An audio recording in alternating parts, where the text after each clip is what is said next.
Ce congrès à Meillan, c'est une équipe de copains, une génération qui l'a organisé, et nous ne sommes que les enfants des PG qui nous ont accueillis il y a 40 ou 50 ans.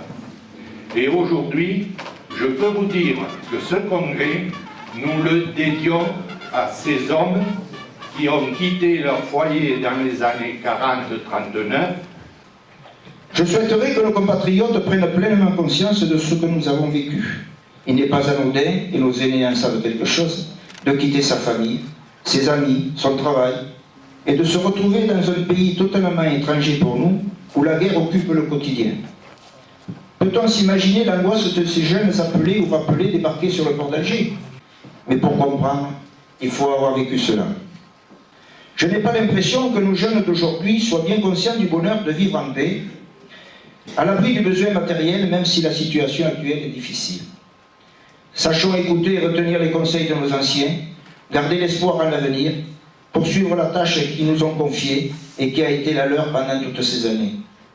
Nous savons tout ce que vous avez fait, tout ce que vous avez vécu, tous les combats que vous avez menés, aussi pour nous, pour permettre aujourd'hui aux Français, aux Européens, de vivre dans un état de paix et de vivre dans une société qui globalement est apaisée, même si partout, les tensions renaissent et que nous vivons dans une période difficile.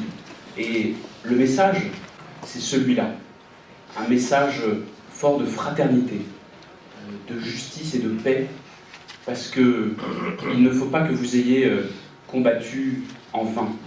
Je crois qu'il va falloir dans les semaines à venir être justement très attentif aux problèmes des anciens combattants. J'ai eu le plaisir de rencontrer le 8 octobre la nouvelle rapporteure du budget des anciens combattants à l'Assemblée nationale et nous allons nous entretenir bien entendu des sujets d'actualité. Il a été évoqué au cours de vos travaux les problèmes de communication, et spécialement dans les relations avec la presse nationale ou régionale. Il est important qu'elle soit le relais, pas spécialement de nos préoccupations, mais qu'elle soit le relais de nos ambitions, et spécialement en direction de la jeunesse. À travers donc vos actions de tous les jours, vous constituez la vigie avancée des services de l'État qui œuvrent aux côtés des anciens combattants. Je vous sais également, et c'est bien normal, soucieux de la défense des intérêts moraux et matériels de ces différentes générations du feu. Vous avez plusieurs interlocuteurs, le ministre, vous l'évoquiez tout à l'heure, qui d'ailleurs préside le conseil d'administration de l'Office national des anciens combattants, mais à l'échelon départemental, vous avez un autre interlocuteur attentif, monsieur le préfet, qui préside le conseil départemental pour les anciens combattants, victimes de guerre et mémoire de la nation, qui d'ailleurs se réunira le 2 octobre prochain. Je suis particulièrement ravie d'avoir pu accueillir le 66e congrès des PG-CATM et veuves de guerre à Meillan-sur-Garonne et plus largement aussi aujourd'hui, cet après-midi à Cocumont.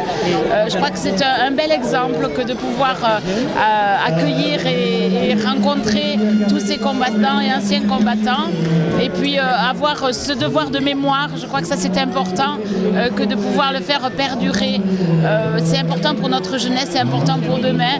Donc vraiment ravi d'avoir pu accueillir ce congrès. Je crois qu'en réunion ce matin à Meillan, ils étaient plus de 250. Et aujourd'hui, cet après-midi à Cocumont, c'est près de 400 qu'ils se retrouvent ici dans la salle des sports, dans toute convivialité. Je crois que ça c'était important. Donc je veux vraiment en profiter pour remercier sincèrement tous les bénévoles, les petites mains aussi, toutes ces dames qui se sont affairées pour la réussite de ce congrès.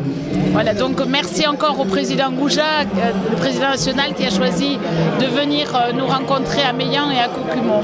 Vraiment, je crois que c'est une belle fête pour cette mémoire qui doit se permettre.